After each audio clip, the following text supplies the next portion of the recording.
Hey guys, this is NPC Naut with Naut Gaming, and I just want to do a quick tutorial over using your units to pressure your opponent's summoning stone and what they're able to spawn, giving them less options and you a higher win rate.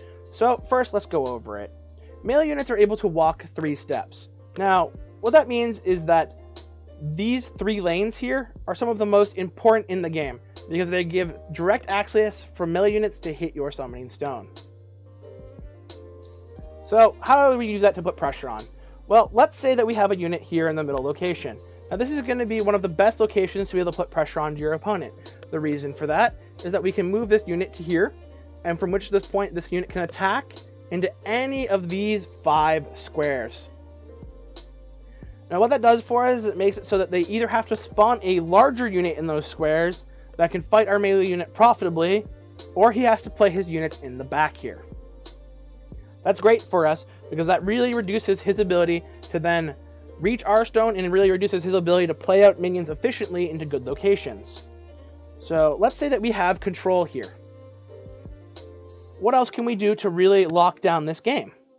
Well, we can move more melee units into locations such as this. If we have melee units here, guys, these melee units are able to walk down 3 spaces and attack sideways or diagonally to the back of the opponent's stone. So we can get the units into the positions here and attack this way. So if we have 3 melee units like this in this kind of a location, our opponent can't play anything but into this back circle here, which really limits how many units they can play down and what kind of units they're allowed to play.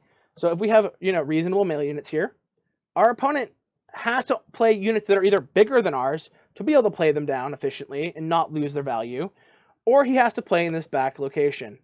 Now this has really helped us gain control over this board and over this game. Now we can use units, say we can put in a ranged unit, right?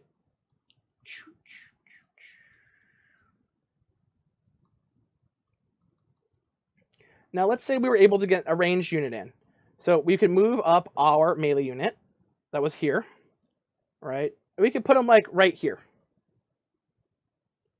right? And now he's going to have full range to attack any of these locations.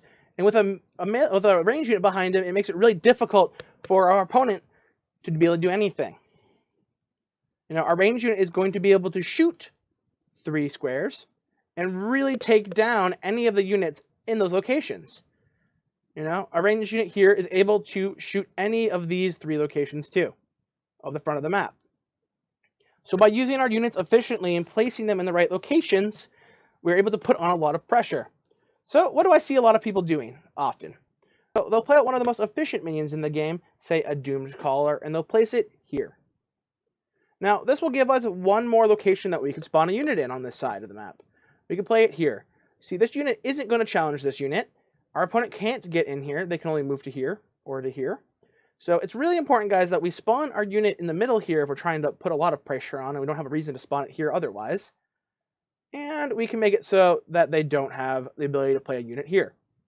This is just one more spot that our opponent doesn't have the option to use. Now, let's go over one more thing. Blocking. Blocking in this game can be very important. You're able to roll 3 units in a lane, for instance. If you can get 3 melee units in a line, or even ranged units, and let's say your opponent's playing Odin, they're not going to be able to break through your line here, guys, to get damage in, as long as you have units in them. Which means that our summoning stone and our circle of safety here means we can still summon any units around our stone that we choose. This is going to be huge. We're able to put ranged units back there and just kind of plink away at their units while we advance our line. So what you want to be able to do is take either control of a situation by, in an aggressive matchup, say, putting 3 units in the line here, and let them kind of aggress onto you.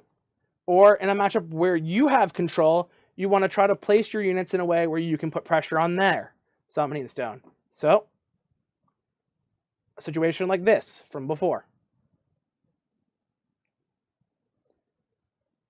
So hopefully that'll help you guys kind of understand how much pressure you can place on your opponent with just, say, 3 units. If we have bigger melee units than them, we can stop them from really being able to put their units anywhere. You know, a lot of people try to hide their units in the back lines. So if we were able to put melee units here, it really prevents them from having anything but having a unit here. Right? And then we're able to just advance this guy up and put ranged units behind him.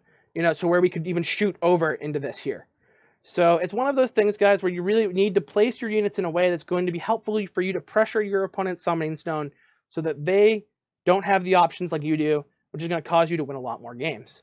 So that's just a quick tutorial I wanted to do, and this is Naut for Naut Gaming. So come hang out with me on Twitch at NPC Naut, or, you know, see me on Twitter. Thank you very much. Have a great day.